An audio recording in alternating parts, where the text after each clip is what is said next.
And she's raising children of all generations. And so for me, that's what's really powerful, is that, yes, there's this label, there's this identity that we are that is forged parts, and then there are women who are living in this way who will never come to that. And I just wanted to know if you could speak about that a bit. So the thing for me is I was not going to be a mother. I didn't really have the desire. I mean, and people would say to me, that doesn't make any sense. You love kids. Kids love you. How is this possible? You're supposed to. And I say, I like a lot of things. I don't want to live with them. I don't understand what the connection is between, and people would say, and I just, for a long time, so in my 20s, for many women, the pressure starts you get the first degree and then people start to go, so then you get the second degree and then people go, okay, so, anyway, then the pressure starts. And then, and so I didn't, and then as my late 20s, I was like, I could not, I just can't imagine it. Like I love you. So in my, up until sort of my mid to late 20s, I was like, I want certain things and I can't see how I'm going to do those things and have children. It's not so much that I don't want, I don't want and I don't not want, it's not going to work because it's not the most important thing that I need to do on this earth, so I could go either. So then as I grew in my early 30s, I was like, I could go either way, honestly. I could literally go either way. But there was this thing, right? So I was very aware it wasn't something I needed. I'm not one of those people. It's not something I need. It was very clear to me, not just as a political point, but like how I felt deep down, that it was like I could do it only if I could do it well. Like I'm sorry, I don't like not doing things well. It's just the way I am. Like it's just like there are things I can't be bothered with. And so what am I saying? I'm saying, so when I made the decision, it was a very deliberate decision. So I didn't stumble into it, and I wasn't going to stumble into it, and I've chosen not to be a mother, and I've chosen not to give birth, and I've chosen not to carry to full term before. So it was a very conscious, oh my God, my mother's going to kill me. I'm saying this publicly. It was to have a biological and a non-biological, to have children was a very conscious, deliberate choice. Only because of bloody Xoliswa. Because until Xoliswa said it, and I write about it in the book, I'm trying not to ruin the rest of the section about Xoliswa in the book. I saw Xoliswa, and Xoliswa was a lot like me, and she had this life, and she had this crazy life, and she wanted to do what she wants, and she's a woman who belongs to herself, and I feel like I was parented really well, and so I wasn't going to be able to be the kind of person that parented half-heartedly. But I couldn't figure out, and yet I kept meeting people who kept saying, having children fulfilled me. And I remember thinking, what a scary thing. I don't want to be fulfilled by having children. I like my life. What the hell? Like, I don't want something to come in and completely take over who I am and change me into this person who is fulfilled only by having children. I'm pretty fulfilled. I like my life. So clearly you can't do this having children thing and like your life. And I'm not giving up my life. It's just the way I want it at that point. I mean, now it's a bit messier, so we'll see. And I saw her and she just had a baby and she said to me,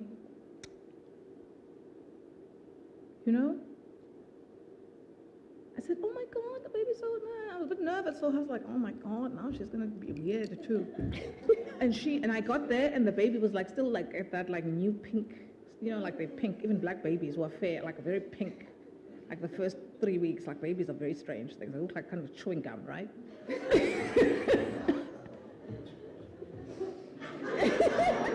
But they look kind of lumpy space princess. And it's lovely, I love the lumpy space princess. I'm sorry, only some of you who watch certain things know what the hell I'm on about. So anyway, so Xoliswa says, quickly, so I'm taking too long. Xoliswa says, Oh, I went with another friend, Pumeza, and Pumeza says, oh my God, what does it feel like? What's it like? Da, da, da. And Gqola says, it's great, it's exhausting, it's a nightmare, it's wonderful, I'm in love, it's fantastic. And then she says, oh my goodness, now you're a mom. And Gqola says, yeah, but you know what? I have a life. My daughter is going to have a life. I like my life. And to watch this person who was a few weeks in, who hadn't been taken over by this thing that I was scared that would happen to me, who was still the same person she was, and who was saying, no, no, no, no, no, she's not going to be the center of my life. She changes my life in the same way that anybody you love changes your life, right? Who enters your life and it's a good relationship, you know, a friendship, an intimate relationship, whatever. And she said, it's wonderful. But I have no intention of changing my life. My daughter's going to have a life. I have a life. It's not the same life. She's not my life. And I remember looking at her and thinking, and that freed me so much. I mean, she was just saying what Toni Stuart says all the time, right? But that freed me because I was like, and if you decide to do it, which I hadn't decided, but if you decide to do it, then you can still be you, and it's fine, and it's possible. Because I knew that I would want to, so then I imagined that I would love this person, but it's like that thing when you're in a relationship and you love someone, but that's bad for you, and you hate, like you're miserable, but you love this person. So I always thought it was going to be like that, you know? You all know what I'm talking about, right? You've all been in a relationship where you're like, why like, now I love them, but I have to leave them, and now they make me miserable, but I love them, but what is the hell is wrong with me? So I thought, so when people would say, it changed my life, it's the center of my life, I would think, what about the rest of me, like that likes the other things that have nothing to do with baby? So I always thought, so when I listened to her, and she was like, I'm tired, of course, it's exhausting, blah, blah, blah, blah, blah, and there's whatever, but she wasn't consumed, she was still the same person. I thought, oh, I might consider this. So she gave you permission. And so, yes, in many ways.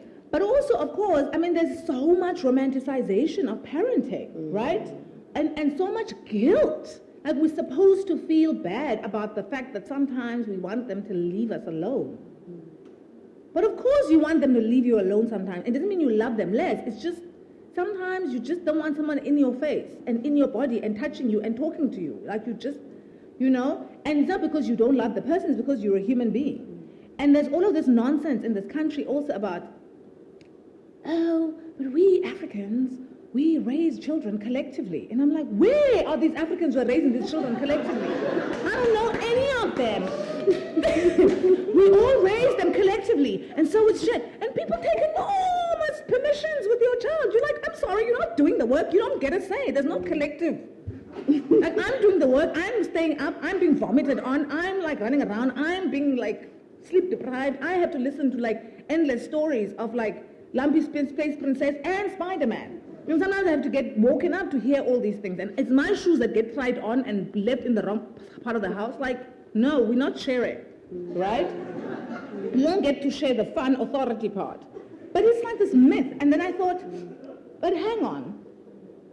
There's no village. Where is this village? I don't live in a village. I don't know any villages. I mean, I know villages, but I don't live in a village. And I would love to have a village, right? And in a sense I do, but it's not in the way that we are bullied into not talking about it as work, right? Not in this sense that it's shared labor, there's always hands, because there aren't, right? And when we hear that the vast majority of children in this country are living with one parent, and that's fine, but I'm just saying there's a labor dimension to that. And then I thought, okay, what allows me to be able to parent? And also, of course, as a woman who's a feminist, both my children are boys. Well, I mean, one's a man, but one's a boy who may grow into a man. I don't know what he's going to grow into. He'll grow into whatever he grows into. And also, of course, I remember like then several of us were pregnant around the same time, and Toko is the only one who had a girl. All of us had boys. Remember that year? And I was like, what is the universe doing? All my feminist friends are having boys. So there's a thing, there's a project. What the hell is the project? And then I thought about who are the people who have my back, right? And what is it like? I'm trying to do it this a certain kind of way. And I do it alone, but I also don't do it alone.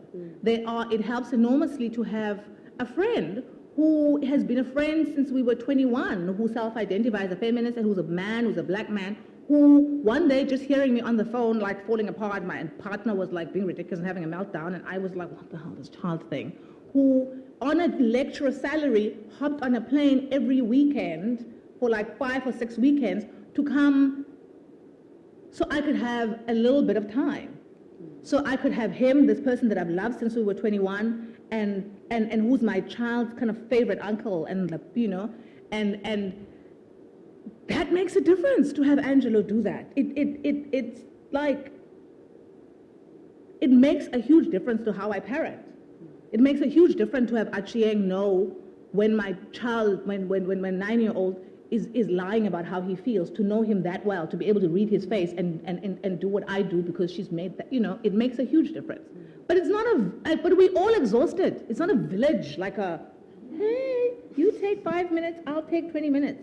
But I wanted to celebrate that because there is also something incredibly joyful about having a community of people who have a certain politics and who live it, You know, it takes an enormous amount to get on a plane, get on a thing, a taxi or whatever, cab from Pietermaritzburg to Durban airport, to fly, to pay for a ticket to go fly because your friend sounded a bit off on the phone. And it had something to do with parenting, and, you know, and to do it, he didn't do it once, he did it several times. You know, so I wanted to celebrate that too, and how it's deepened some friendships, and how it's made me more feminist, this weird way in which I try to parent, and how part of that growth and part of that love and part of that is through these people who are choosing to figure it out with me and live it with me and challenge me and love me differently. So, thank you. I still haven't answered your question. I'm sorry. I'm really bad at this. I think we're going to open the floor to questions. So can we have the house lights up so that we can see who we're speaking to? And is there a roving mic? Please. Okay. So anyone? Questions? Okay, right in front.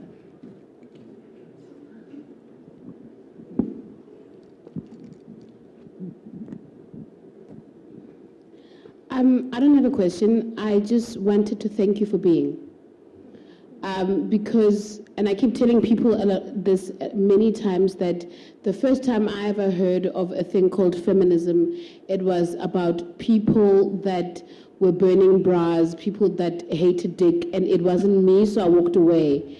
But I'm so glad that I came back to it and that I found it in the way that I did, because through you, through the many women we interact with, you know, in this space, that life begins to make sense. For example, when I talked to you yesterday about how I don't want to give myself up for my daughter, it made sense, and you didn't have that perplexed look on your face that people have when I tell them that I'm not giving my life up for this person, because I just refuse to. Or when I tell, so for example, when after I had done the book with Malebo, and you know, Malebo's surname is Gqola originally, but before she published the book, she decided she was going to use her middle name, because regardless of what surname she used, whether it was her biological father or her stepfather, it was always a man's surname.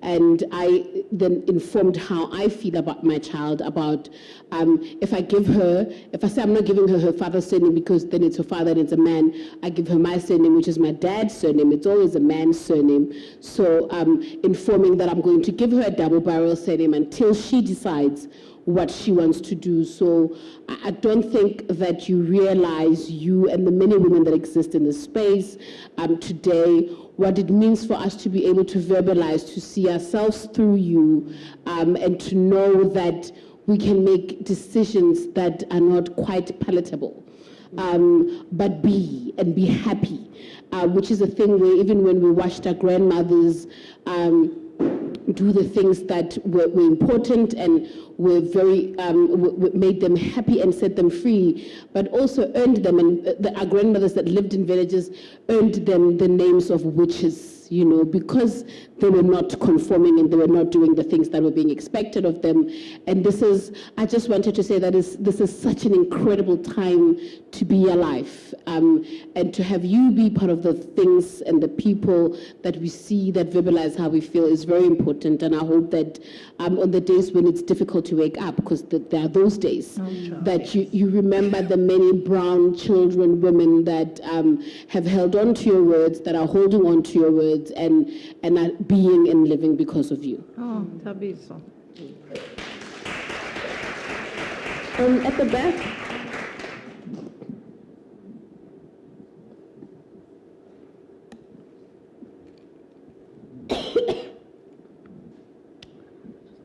Hi, so I'm just going to let everybody know that I get really anxious, so just excuse me if I stutter a bit.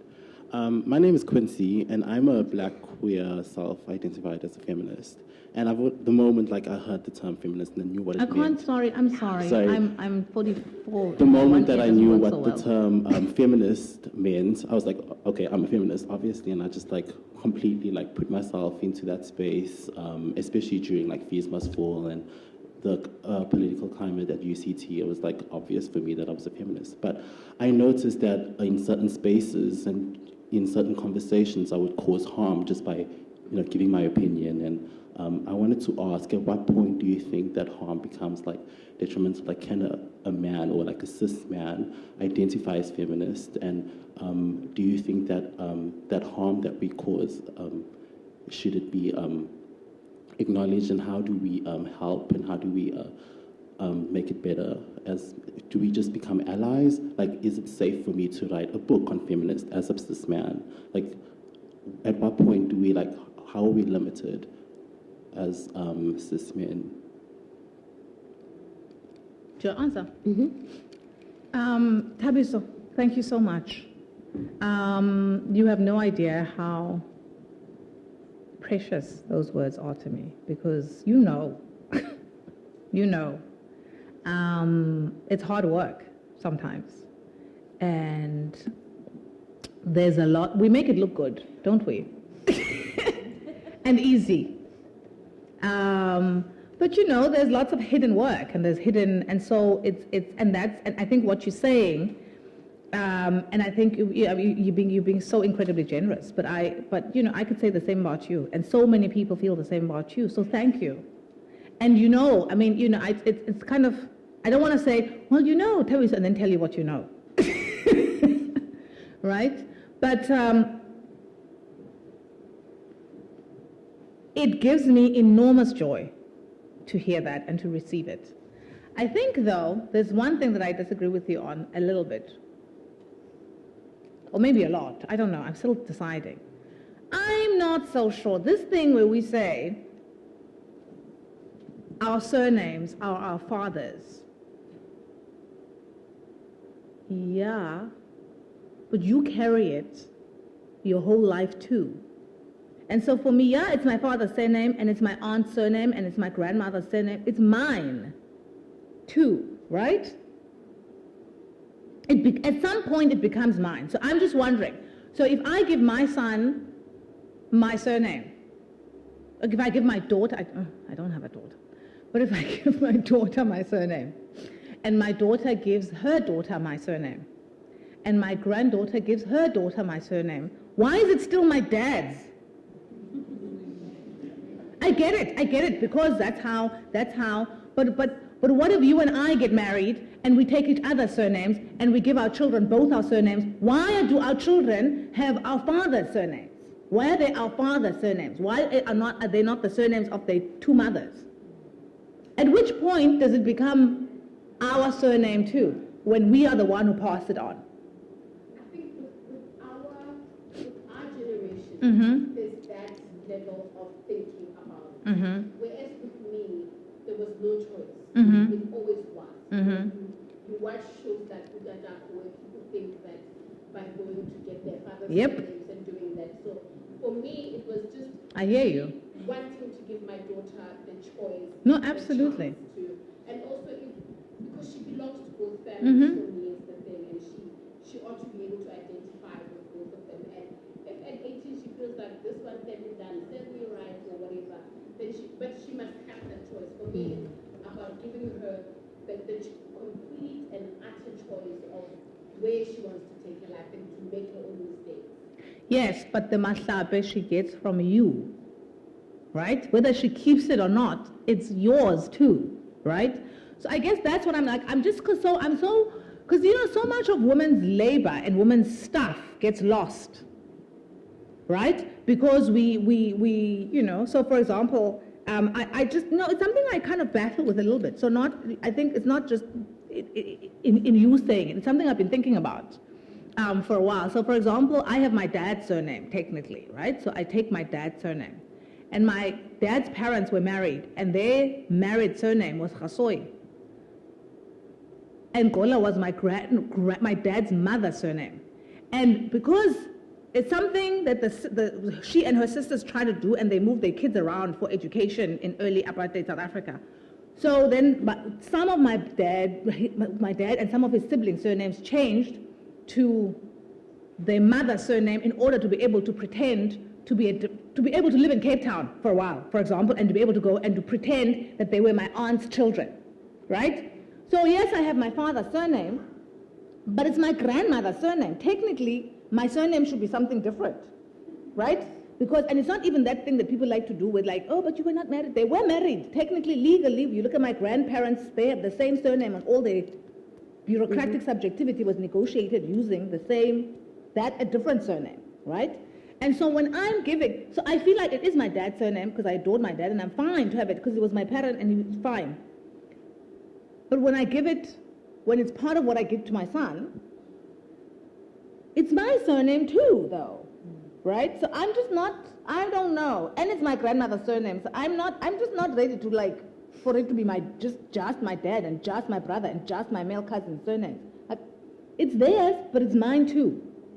So I don't know. Anyway, so that's just a little tangent. Quincy, sorry, you know how I am.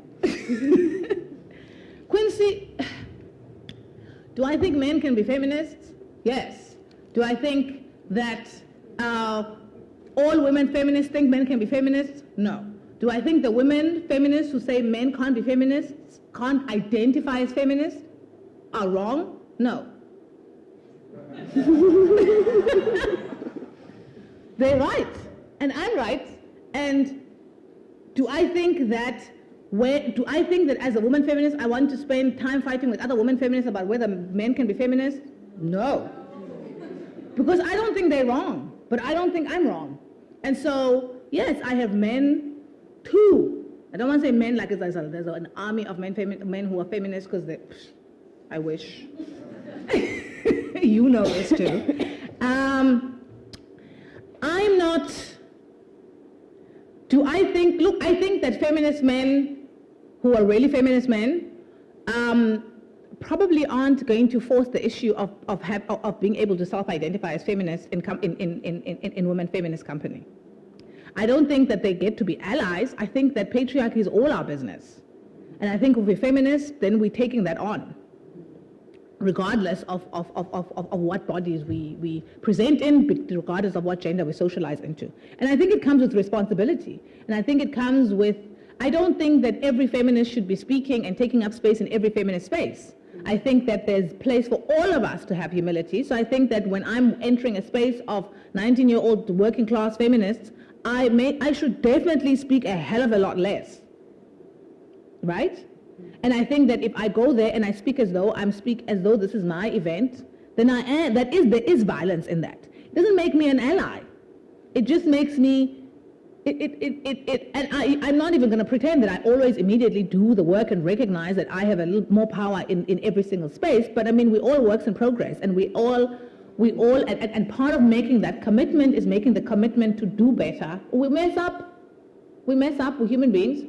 But part of the commitment for me, being a feminist and trying to live a feminist life, is that I try to do better than when I sit with like, oh, you really fucked up. I try to not do it the next time. And I try to do it differently. And there isn't really an answer, I guess, there isn't one answer, and the answer is going to change, and maybe my answer is going to change, right? And so that's the best I can give you. Thank you. Let's take 2 more questions. Is there any other hands? Down front, oh, I'll take all three. One, was there in there? At the back, two, and then in the middle, three. Hello. Hi. I just have a question about the question you asked, which is, who are the people who have my back? And that scares me a lot because, I mean, my highest level of qualification is a matric certificate. I keep telling people and they laugh. But now that I've seen that black women can be professors and black women can graduate magna cum laude, I want to do the same. Mm-hmm. But it scares me because I want to be able to speak out when I see that there's something wrong. Mm-hmm. But I find myself in situations where I'm like, I know these people aren't going to back me, and I know that it's going to be academics who are not going to back me. Mm-hmm. And I want to be in the academy. Mm-hmm. I want to be a black female professor. Mm-hmm. And I want to be able to say my say, but when I know that it's career suicide, I'm sorry to use the word suicide loosely, then what happens? Because, I mean, we've spoken about this lots of times, but you want to go against a certain male professor who is teaching Lolita, and you think that there are going to be people in the department who back you, or you expect that you'll have some kind of support. And you go to these feminists who have written amazing books, who have done amazing work, and they tell you it's not their jurisdiction, you have to fight him yourself. And we have been trying to fight him ourselves. I mean, it's not like we're saying, no, we want the older people to deal with the battles alone, but we're saying we need some kind of support. I mean, this person is a full professor. You really expect me to try and go against him when he's going to be marking my papers at the same time? Mm-hmm. So it really scares me because I want to say I am a feminist and I'm doing the feminist work. Mm-hmm. I want to say I'm being rogue, but then what happens when there's literally, I'm going to be alone? Okay. Great question. Are we going to take? Do you want to answer that first? Yeah. Okay. Well, the thing is, there's a lot of time where you have to stand alone. Right? I'm not saying that lightly. There's a lot of times where you have to stand alone, right? And sometimes it's because people are not walking their talk, and sometimes because they don't agree. It's sometimes because, but you know, and there are always consequences. We had this conversation. I was at the relaunch of Craig's Governor's Love, Courage, and Insubordination over the weekend, and there was a feminist circle. And the number of times this different articulation of slightly different, the different details but the same phenomenon that you're describing arose. There are, feminist community is life, but sometimes there is no community, right? Sometimes you have to do what you really believe and what you really. And is there a cost? Yes, there's always a cost. And some of those times are going to be visible, and some of those times are going to, you know, you're going to be the only person that knows, right? And so there is a cost. And I don't know the specific situation. I mean, I know something about it, but I don't know the specific details. And so I suppose, how do I say this without telling you what to do? Even when you are a professor, there are going to be times where you have to decide and you have to stand alone, right? So the battle, I wish I could say to you, I really, really want to, and I wish I could say to you, well, it gets easier and at some point you stop. I'm still fighting some battles alone. And sometimes it's not because people aren't feminists. It's because they disagree. It's because they're exhausted from fighting another battle. And sometimes it's because they're fighting another battle alone. And it's because, and I don't always see those battles. And sometimes I see those battles, but there's a whole, you know, we can't, it doesn't, look, I'm hoping and I'm working towards, and I think we all are working towards a point where we don't ever have to do the work alone. I mean, that's why we have movements, right? To try to do the work collectively. But we are not yet at a point where we always have the leisure of doing things collectively, right? And so unfortunately, a lot of that alone time, and I don't want to lie to you, I don't want to glamorize it, I don't want to pretend, you know, you spend a lot of time being the only one and being the first. And being the first, being the only one means that that's part of what I was saying to Tabi. So you make it look good, right? But there's a lot of other stuff that you were fighting on your own. It's not, if there was always community, then you wouldn't be the only one. You wouldn't be a minority. You wouldn't be, women would run publishing. Women would run the academy, and we don't, right? Women would run the judiciary, and so on. So I'm sorry, I don't have a, if you do ABC, they'll slap in line. But nonetheless, I think even when you're fighting battles alone, you do need people that have your back, even if not necessarily in every battle, but in your life, right? And sometimes the people who have your back are the people who are going to tell you, I don't agree, you're full of shit. And they're going to make you very angry, and you're not going to want to talk to them, and they're going to scream at you on the phone, and you're going to be like, don't scream at me. Feminists don't scream. And they're going to go, yes, they do. Right? So I don't know. There's no formula. But I think that if that's what you want, then you should fight it. And if that's who you want to be, then that's who you should be.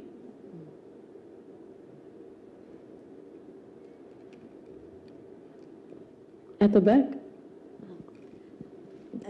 This might sound very strange. The name is Teboho, but you know, I heard what Tabiso, the first speaker, was saying about not taking a man's surname, and the gentleman, like you're talking about him, scared of being a feminist.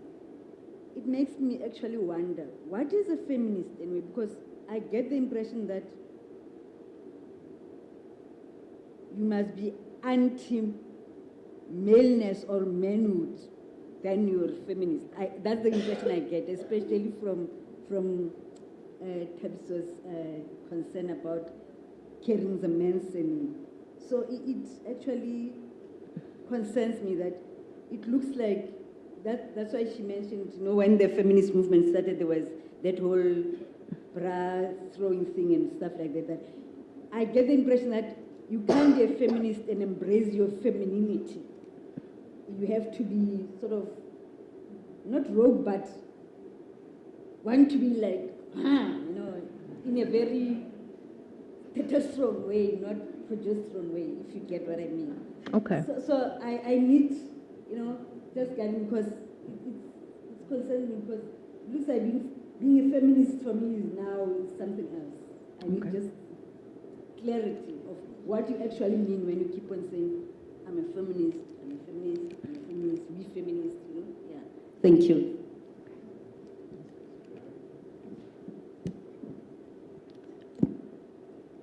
Hi, Pumla. Hi, Nina. One comment and two questions. The comment one is thank you. I remember last year in a similar panel when I asked, how do we raise feminist boys? And I think just watching how you and Dina and Achieng are raising your children, not just boys and girls, but in your different life circumstances, that's been the answer more than anything. When you don't have an audience, what I've observed has taught me a lot about how to raise a feminist nation, actually.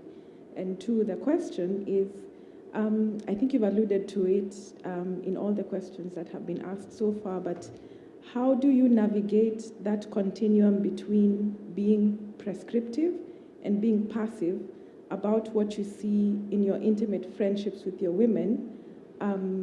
What is retrogressive in their own lives?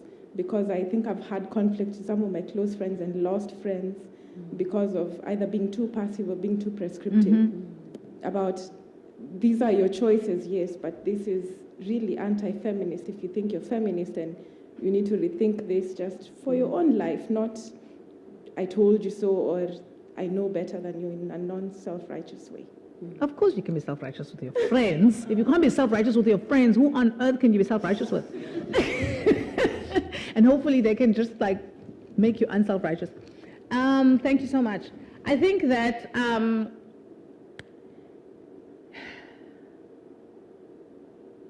I think feminism. I mean, for me, feminism is a lot of things. It's freedom. It's completely not, for me. It's completely not believing that we come in two genders. I don't. And so when I found feminism and I found LGBTI movements and I found all of that vocabulary, I was like, I knew it, right? And even if we did come in two bodies, we come in a range of whatever, bodies and identifications and feelings and desires and so on, and believing completely that it's wrong to bully us into two rigid, unimaginative genders. Right? So I think femininity is a continuum, and I think masculinity is a continuum, and I think then there's other things that we haven't quite come up, there's other things. It's not just femininity and masculinity as oppositional. I think, and I don't even think femininity being a continuum and masculinity being a continuum and them sometimes overlapping is enough. I feel like we need more words to talk about other ninities that aren't. But I just don't, I'm sitting with the language and trying, there's other stuff that it still doesn't feel enough. And so, can you be a feminist and feminine? Yes, but what does that mean to be feminine? It means a whole range of things. It means being aggressive. It means being interesting. It means being creative. It means being loud. It means being soft. It means being whatever it is that you are. And feminism is the movement and the language and the vocabulary and the orientation and the way of being in the world that allows me to contribute to that freeing of all of us to be the messy various things. But also, of course, feminism, crucially, is also about recognizing that patriarchy is violent and unacceptable. And so whatever appears, and a patriarchy is complicated and sophisticated and clever. And that's why it fools us sometimes. And so it's a commitment to unlearning patriarchal lessons and seductions and messing around with them and trying to figure out where the desire for something is interesting, really interesting, and where it's just an easy kind of way of claiming something easily. And it's holding people accountable, and it's about creating a world that isn't hierarchical, that doesn't say you matter more because you're a man, that doesn't say you have to take somebody's surname because you don't matter enough to be able to define yourself. And ultimately, for me, it's also about being able to belong to myself and be useless. Right? I mean, I think there's so much pressure on women to be useful. I don't want to be useful. It's so much work. Why? For what? Useful to what? I work very, I try very, I want to be useless and a problem.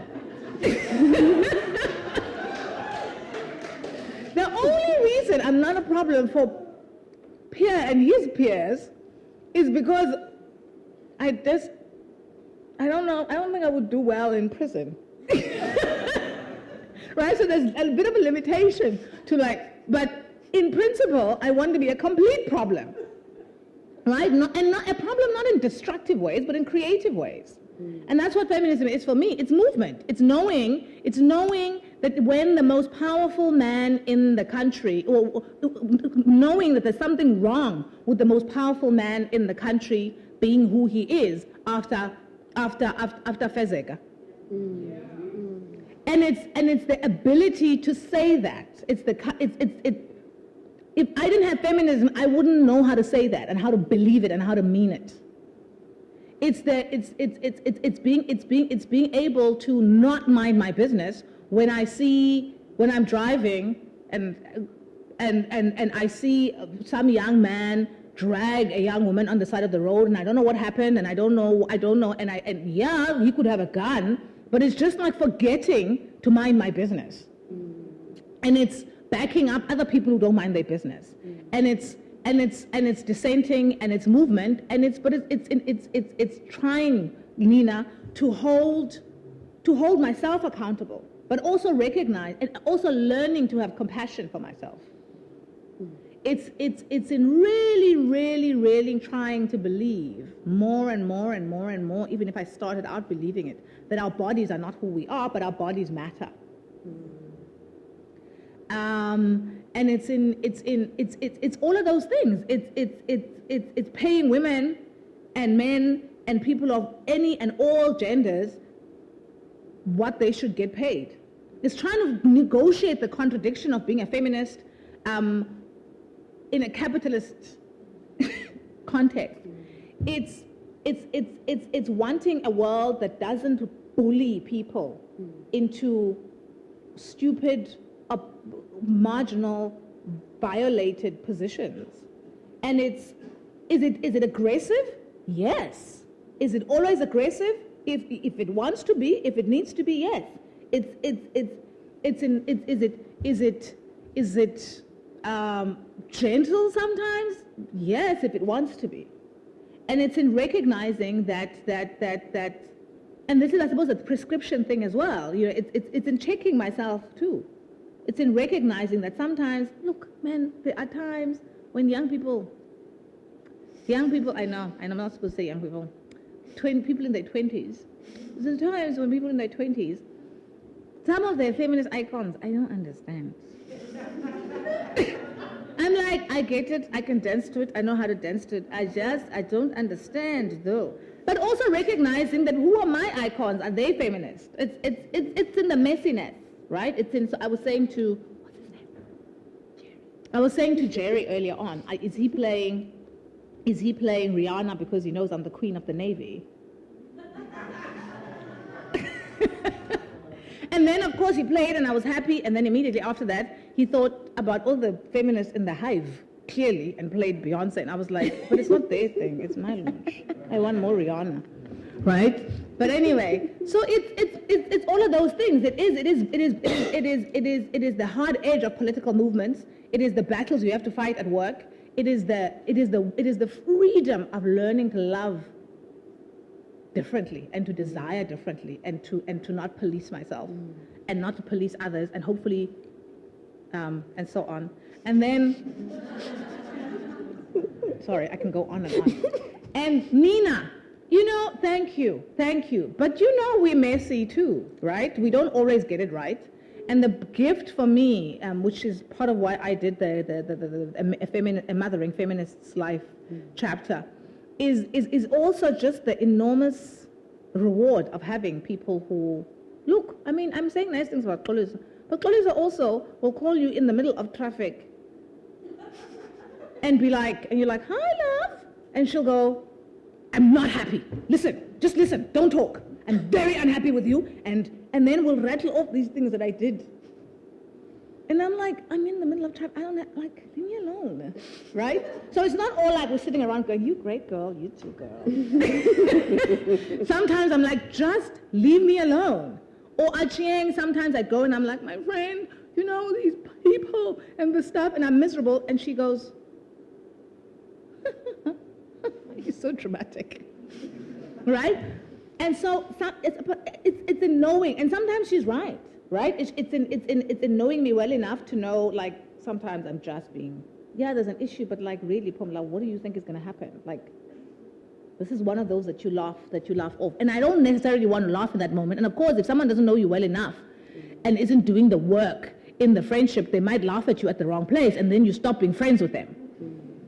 Because, you know, it's yeah, you're not gonna, imagine if you're coming and you're saying this horrible thing happened to me and everybody's against me at work and there's a conspiracy at work and they're all undermining me all the time and I feel miserable and look at my life falling apart, and then the person laughs. Right?